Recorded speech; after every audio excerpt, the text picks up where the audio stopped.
warranted under program. All right. I think I've already placed him on record. You have been placed on record, but for your comfort, yes, we know you, Mr. Danson Omondi. Yeah. So I want to confirm that the accused persons are on the platform. Please respond if you hear your name. Samson Kiprotich Taalam. Present, Your Honor. James Mugwana. Present, Your Honor. Peter Kimani. John Gige Gitau. Present, Your Honor. Jean Amiton Abwao. Present, Your Honor. Brian Mwanikinjue. Present, Your Honor. With permission of all counsel, allow me to skip the summary of the submissions so that I go straight to the analysis of the case. All right. Defense counsel, in agreement? Defense counsel? Yes, Your Honor, we're in agreement. Okay, Yes, thank you. I'll begin at paragraph 36.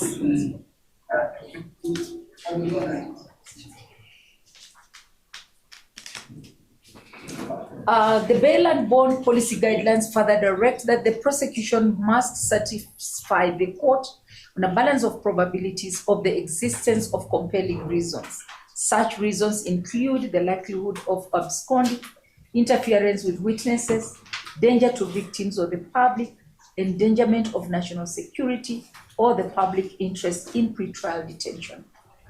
1. Seriousness of the charge.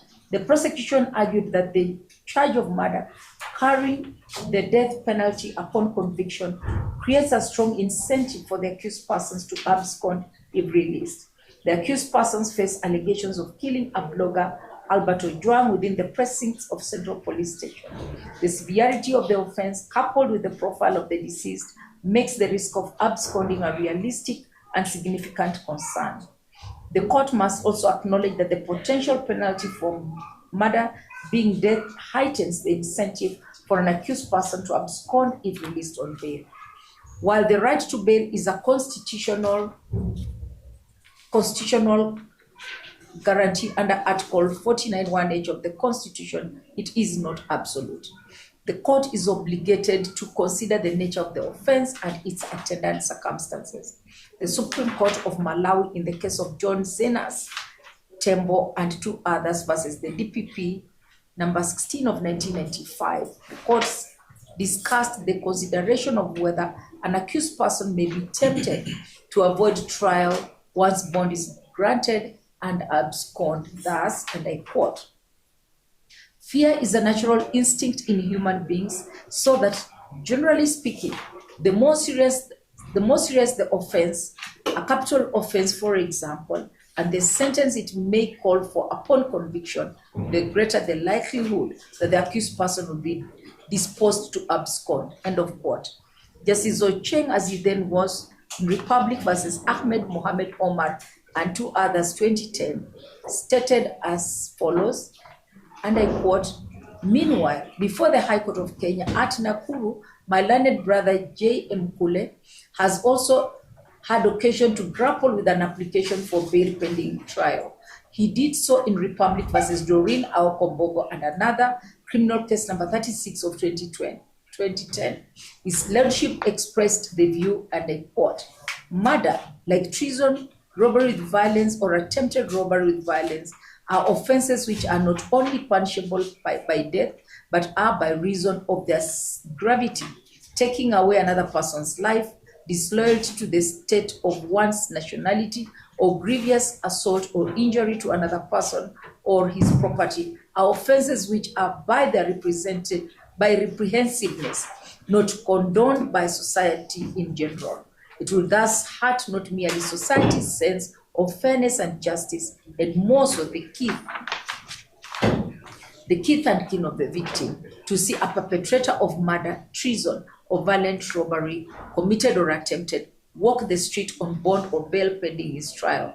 Charge of murder, treason, robbery with violence would thus be a compelling reason for not granting an accused person bond or bail." Notwithstanding those remarks, the learned judge went ahead to grant bail in that case. I therefore believe that the judge did not and could not have meant that once an accused person is charged with an offense punishable by death, that is reason enough to deny him bond or bail pending trial. Whereas the ground advanced by the state is an important one, it cannot, however, be considered in isolation unless there are grounds to show or demonstrate that the accused persons may be inclined to evade trial in order to escape punishment, since the Constitution guarantees the enjoyment of bail by all accused persons, notwithstanding the offense and the punishment they may face if convicted. That right cannot be curtailed without good cause. Interference with witnesses. The prosecution argued that the first, second, and third accused persons, being police officers stationed at Central Police Station at the material time, held positions of authority and influence. Key witnesses in this matter are drawn from the same station where the accused previously served before the arraignment. It was further alleged that the fourth accused assumed a leadership role during his detention and maintained close connections with the first three accused and other detainees, circumstances that heightened the risk of interference with witnesses.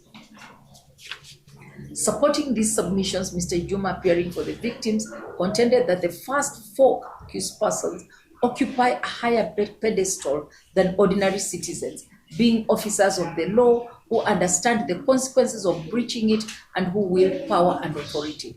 This, it was argued, increases the likelihood of witness interference. The deceased father also expressed his fear since the killing of his child, noting that the case has attracted public attention and that his home is well known, causing him constant anxiety. The first, second, and third accused, however, denied any intention or ability to interfere with witnesses.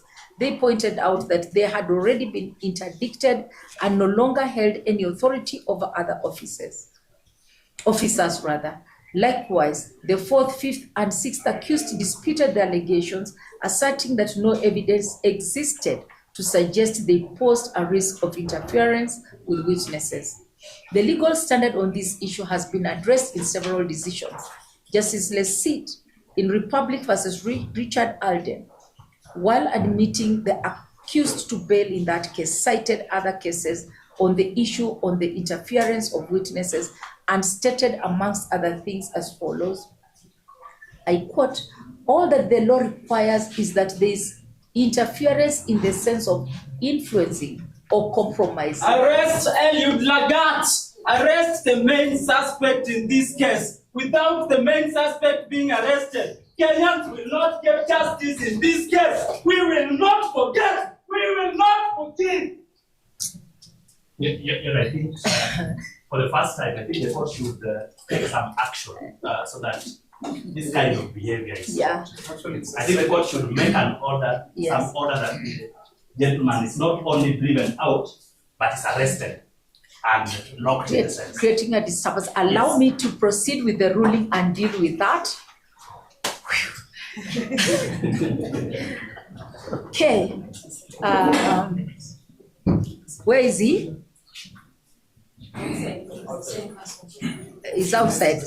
Take him outside. Same person. Take him to Kibera police station. I'll be the complainant here. Interference, creating a disturbance. Take him to the police station.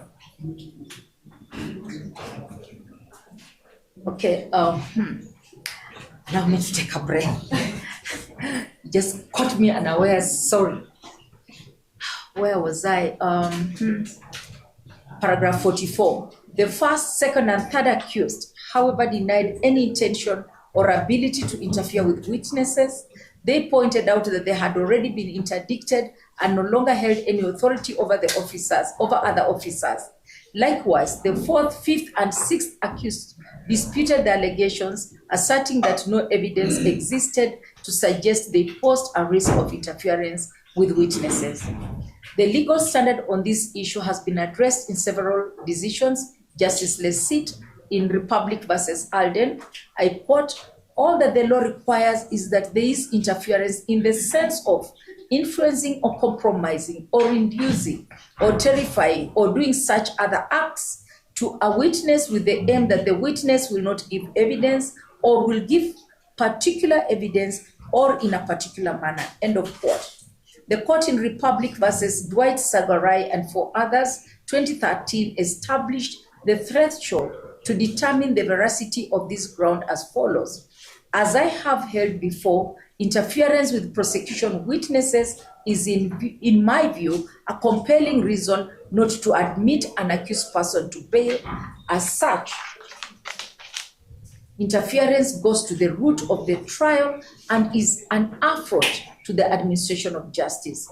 For the prosecution to succeed in persuading the court of on this criterion, however, it must place material before the court which demonstrate actual or perceived interference. It must show the court, for example, the existence of a threat or threats to witnesses, direct or indirect incriminating communication between the accused and witnesses, close familial relationship between the accused and witnesses, among others.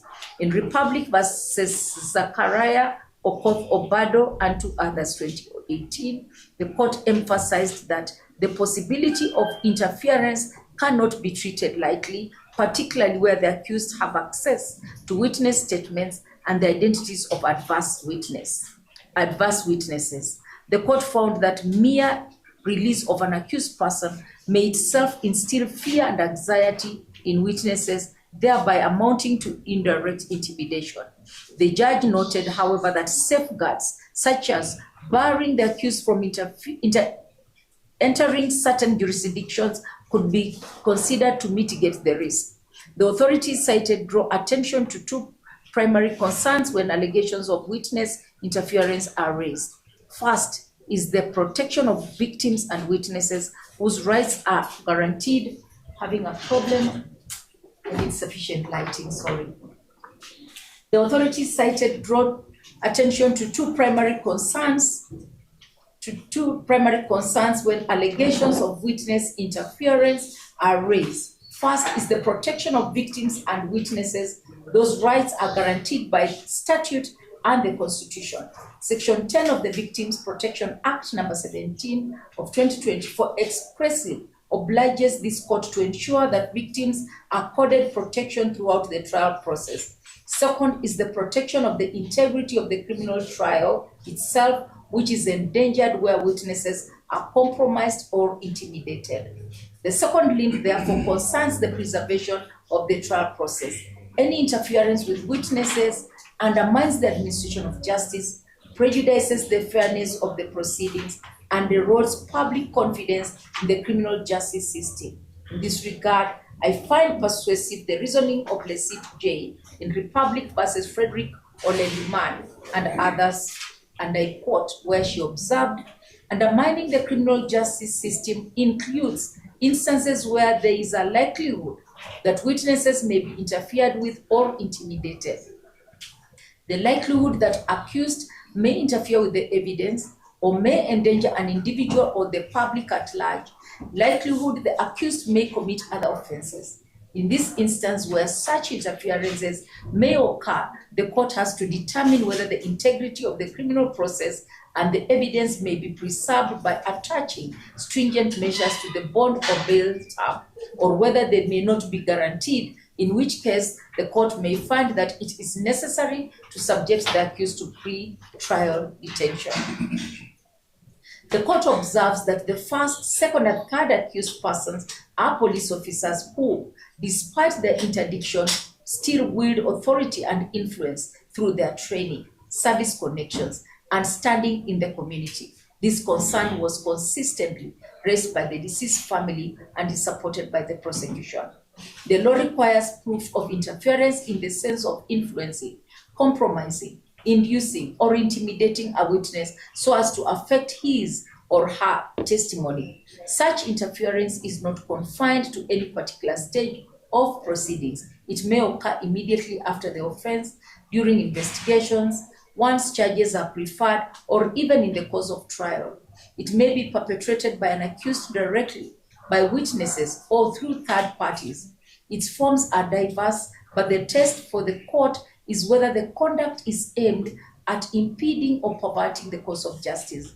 Where such risk is established, it constitutes a compelling reason to restrict the liberty of the accused. In the present case, I am persuaded that the fear expressed is not speculative but real.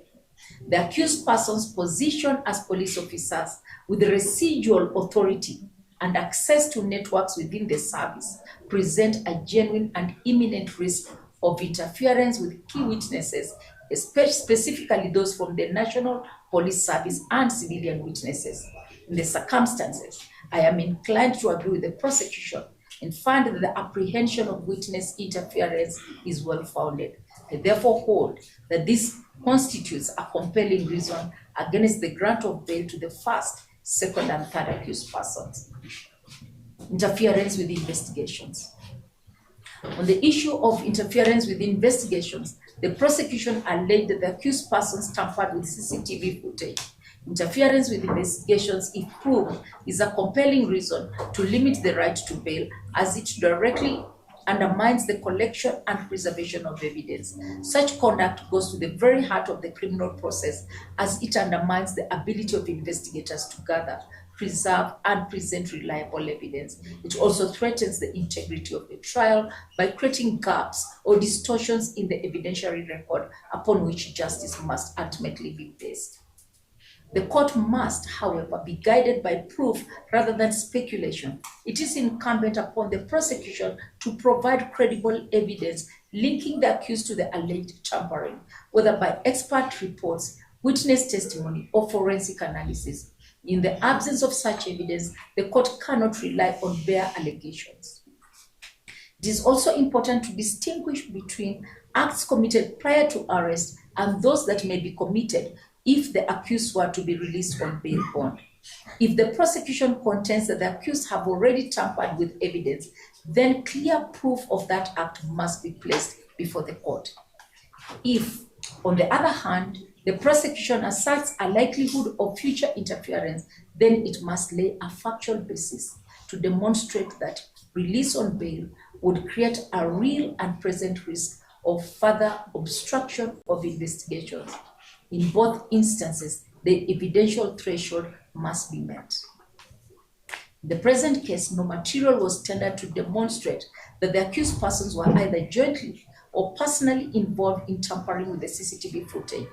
Equally, there was no evidence tendered by the prosecution to show that the release of the accused would expose the investigation to further risk of interference. I accordingly find that the allegations remain conjectural and cannot be used as a ground to curtail the accused person's constitutional rights, public interest. The prosecution also submitted that the release of the accused persons from custody would be fatal to public safety. The court is obligated to consider public interest and safety when determining whether to grant bail.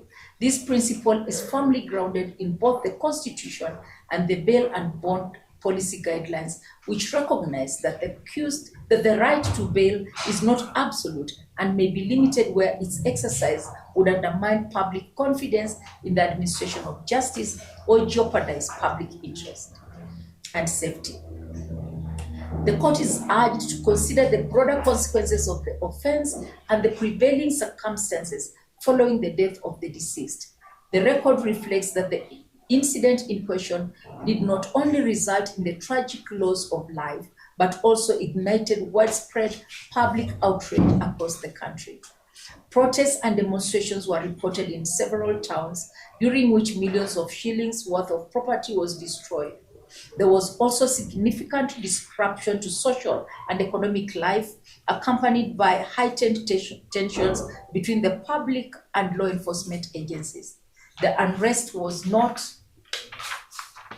confined to one locality, but assumed a national character, underscoring the gravity with which the matter is perceived by society at large. Public interest is a recognized consideration in bail jurisprudence. While the constitutional presumption is that an accused person shall be released on reasonable bond or bail terms pending trial, Article 24 of the Constitution permits the limitation of rights where such limitation is reasonable and justifiable in an open and democratic society. The courts have consistently held that in certain cases, public order and the preservation of peace may amount to compelling reasons to restrict liberty. The balancing exercise must therefore weigh the individual right to bail against the collective interest of society in maintaining order, security, and confidence in the administration of justice. Republic versus Munir, Harun, Ishmael, and others, 2010. The court, Justice Wasame, stated as follows.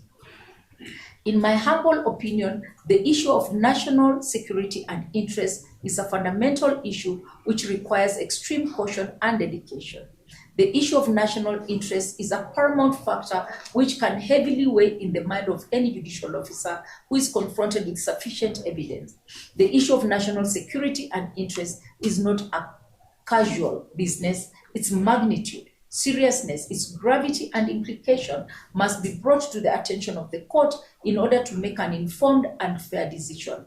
In making allegations on matters concerning national security, the prosecution must be possessed of or have information which is definite and which clearly shows that there is a foreseeable risk to the interests of the public. End of quote. Paragraph 49 of the Bail and Bond Policy Guidelines expressly recognizes public order, peace, and security as relevant considerations in bail decisions.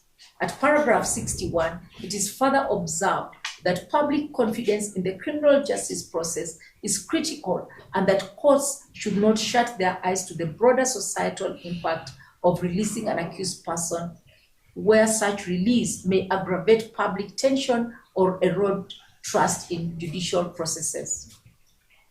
In the present case, the unrest that followed the death of the deceased cannot be dismissed as a passing incident. The widespread protests, the destruction of property, including the burning of Mawego police station, and the climate of fear generated are indicative of the heightened sensitivity surrounding the matter. The accused persons stand charged with offenses arising from circumstances that have already inflamed public sentiment. Their release on bail at this stage would risk aggravating public tension with the potential for renewed unrest, thereby undermining both public safety and the administration of justice. It is well recognized that such interest is not static, but may wane or change with time. At this juncture, however, the matter is still fresh in the public mind.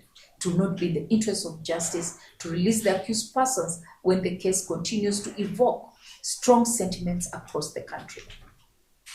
It is not lost on this court that bail conditions may sometimes be tailored to mitigate risks. However, in the peculiar circumstances of this case, no set of conditions would sufficiently allay the risk of renewed instability or the perception that justice is being compromised. Public interest demands that the accused remain in custody while awaiting trial so as to safeguard public order, reassure victims and their families, and preserve confidence in the justice system. Accordingly, I find that the scale of public unrest and destruction following the deceased's death constitute a compelling reason within the meaning of Article 49(1)(h) of the Constitution to deny bail to all the 6 accused persons. In addition, the demonstrated risk of witness interference provides a further compelling reason against the first, second, and third accused. The application for bail is therefore declined at this stage. Parties are at liberty to make a fresh application for bail bond once key civilian witnesses and police officers from Central Police Station have testified. That is the ruling of the court. We must oblige. Maybe it could be praying for. Much obliged. Let me take the quorum in the presence of Mr. Makori. Yes, thank you. Mr. Makori. Is it Makori? I am representing Mr. Makori. Yes, my name is Owiti will address the court. Mr. Owiti, I'm just taking the quorum. Ms. Timoi Ms. Timoi. For the state. And Ms. Koi, because she's, Ms. Gishui. Sorry, I am used to calling her Koi. Yes. For the prosecution. Okay. We'll take Mr. Dan Sanomari, Mr. Kinyanjui. For the first, Your Honor, for the first accused person, Mr. Dan Sanamari, Mombeta. Mr. Kangai, Yes. Mr. Stanley Kangai, Mr. Stanley Kinyanjui, Mr. Shadrach Wamboi, and Mr. Cliff Ombeta for the first accused person. Second accused person, introduce yourself. I appear alongside my colleagues, Mr. Chisengo and Mr. Ondago Kelvin for the second accused person. For the third accused, for the third accused person, your leadership, my name is Lincoln Kamal.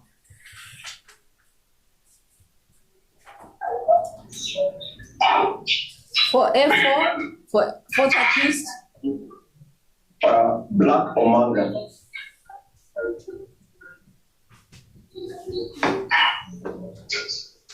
for the fifth and sixth, Meaning one of the fifth and sixth.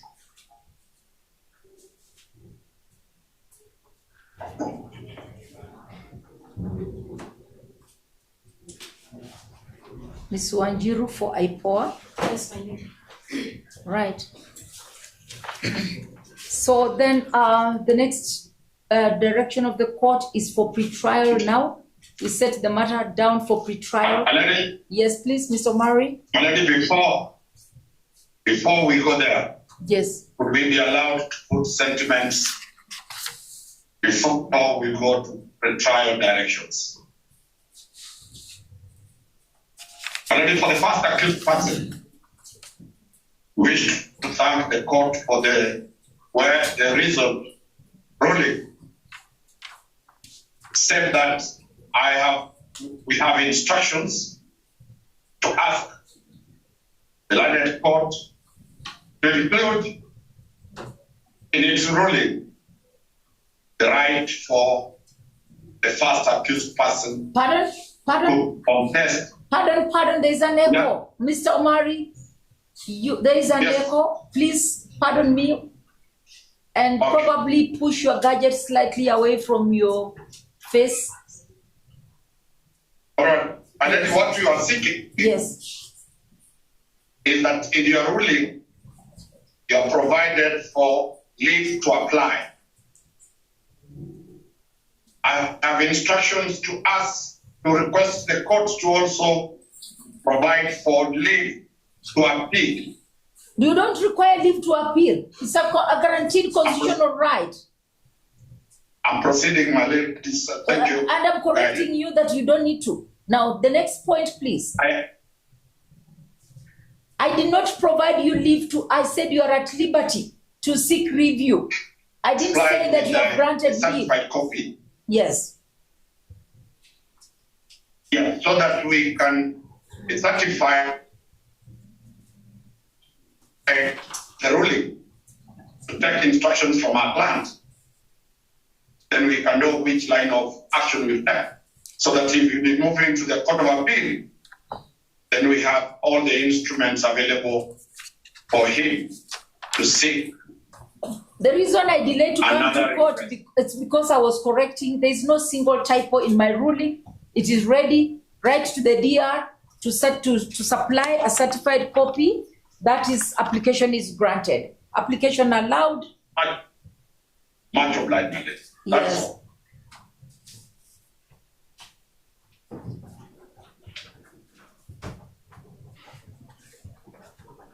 Let's now go to the next issue, pre-trial. How the case moves depends on yourselves. The court will always be here waiting. When you're ready, the court is ready. Now, I think you are the lead investigators here. Where is the evidence to be supplied? We have it. You have the evidence? Yes, once we set timelines for how to proceed with the case, then we will supply the same. Now, do you have any witnesses who require protection in terms of voice distortion, in terms of virtual evidence, the needs of your witnesses? Yes, I believe there are already two under. Can you communicate to the court in writing how many witnesses, especially the first? We will go with, we'll take 4 at a time. Your first 4 witnesses, do you require any needs, protection of witnesses? For instance, do you want the press to be locked out?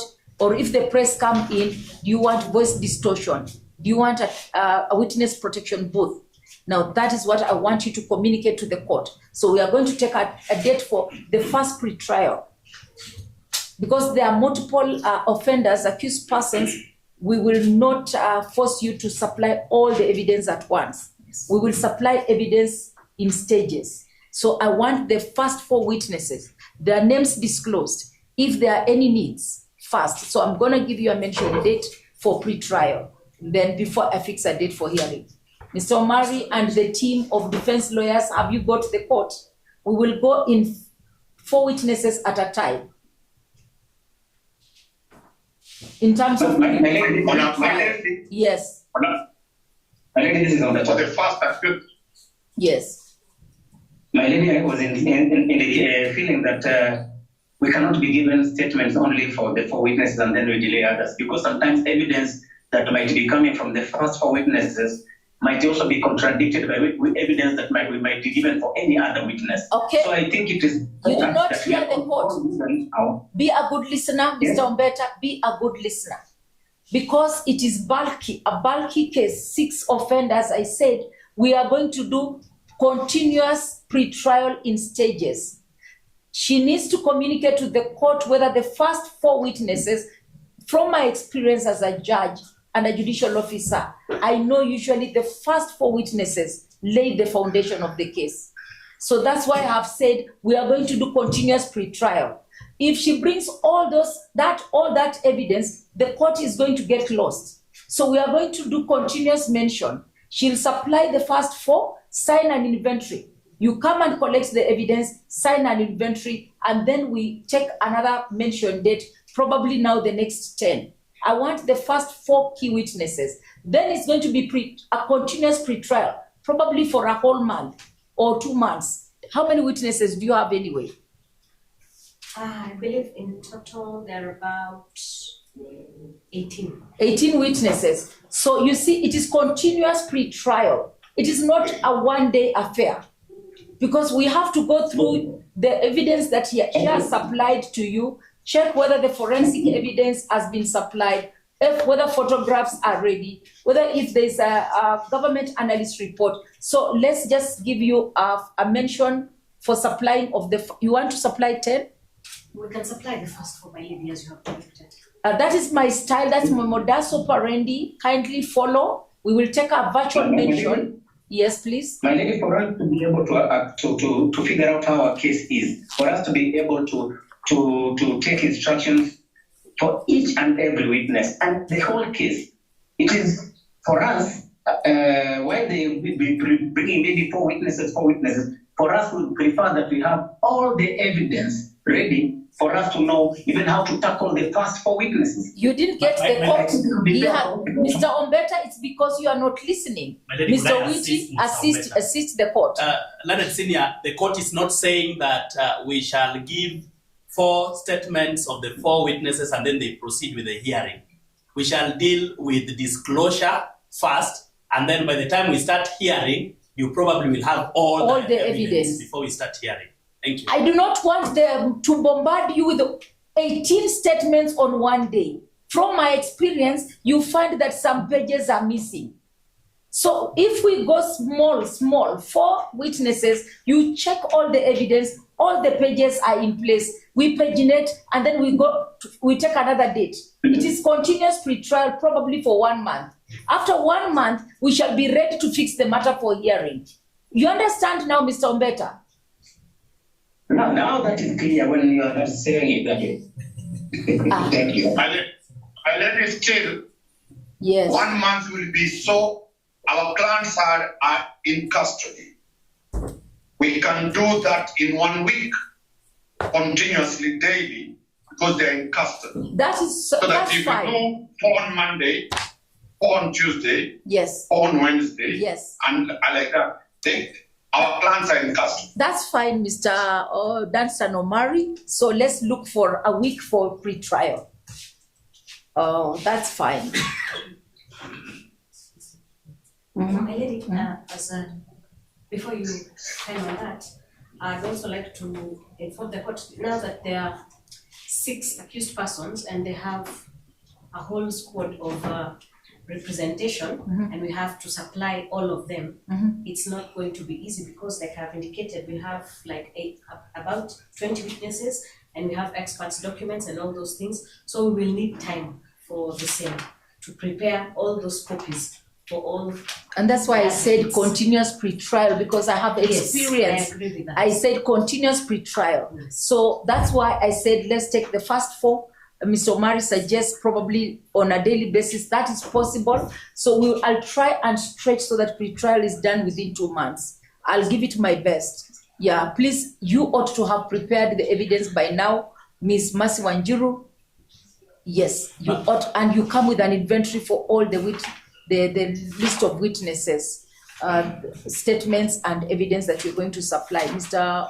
Oti? Yes, my lady, I was going to propose if you could have what Mr. Omari is proposing as a week for disclosure, but we have that week after 1 month, that is towards the end of October.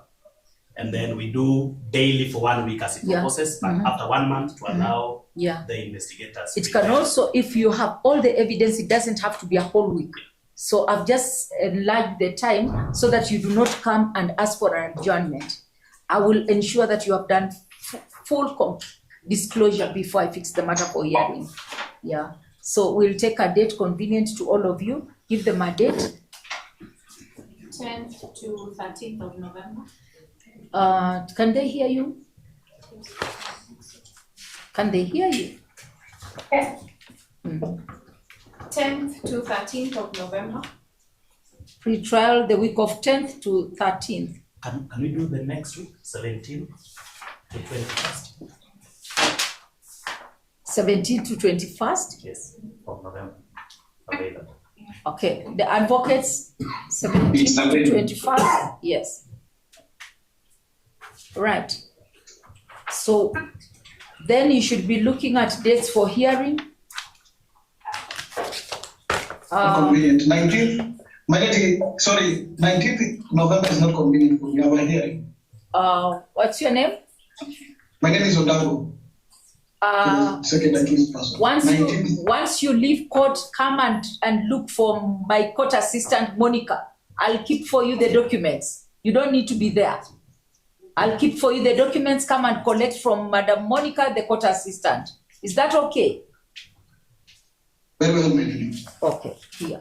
Your Ladyship, Yes, before you pen down, yes.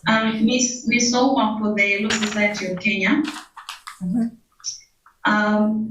Your Ladyship, the last time we were before you, we made a request that every time that there's documents that are being supplied, for the same to be supplied to us, or if there's any communication to be made, also to be made similar to us.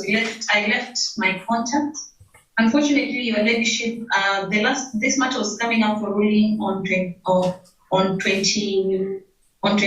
or the 28th, but we were not informed of the same.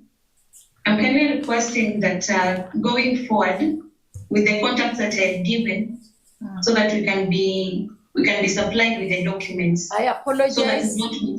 I apologize for that. I was in Mombasa for a training. The notice was very short, but I managed to bring forward all the cases, 125, which I mentioned in one day. So you are the one who did not attend on that day. I brought forward the entire 2 weeks course list. So I don't know how we missed. I apologize nevertheless. Take this email address, kiberahighcourt@gmail.com. Can you write to us right now and indicate your interest in this matter? And on which side do you fall? Representing the public, isn't it? Yeah. Yes, so we will ensure that next time the court admin is in court and is following. Just right now, attention, Eric Litabalia. Okay. Yeah. Thank you, Your Ladyship. Thank you. Okay. All right. So I am going to the next case now. I am done. That should be done.